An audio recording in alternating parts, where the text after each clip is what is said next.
What's up, guys? So, if you haven't heard, the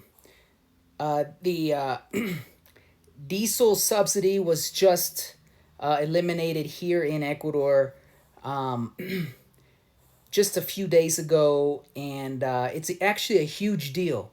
The price of diesel per gallon went from $1.80 to $2.80 from one day to the next.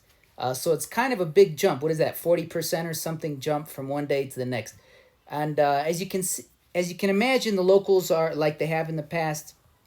They're quite angry about it. Some of them, and like you can see here in the picture, they start to make these roadblocks, right, on highways all over the country. But particularly in the more indigenous areas, that's where you tend to have more of the issues, like around Riobamba, heading out of Ambato, La Tacunga, Imbabura.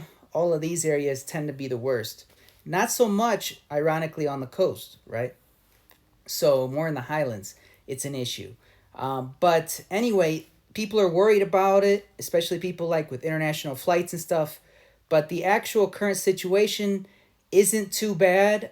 There's a few roads closed. I've heard from people, and it's reported here in Imbabura, just kind of leaving Otavalo. But the police seem to be doing a good job this time of clearing and detaining people who are blocking roads and stuff.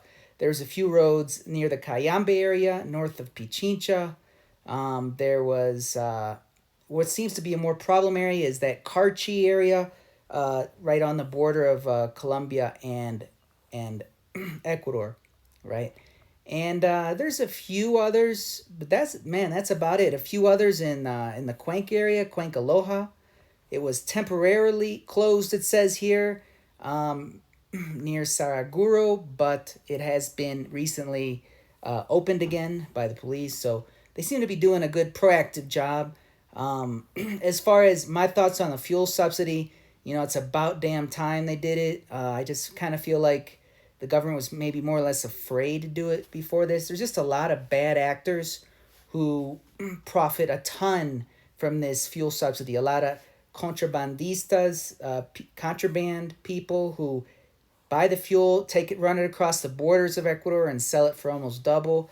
They're making a ton of money off it.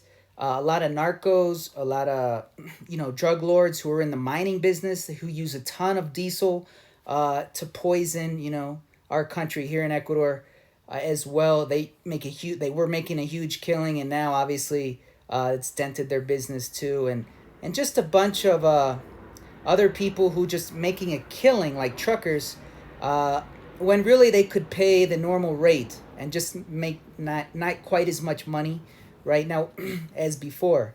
But so I don't know what they're whining about. And what a lot of them do is they'll try to get a lot of campesinos, a lot of country folk or indigenous together and kind of get them to back their cause, right? They might even pay them to do so, and that's how a lot of these violent protests happened in the past. But this time it doesn't seem too bad. People are on edge. The country's kind of on edge. What's going to happen?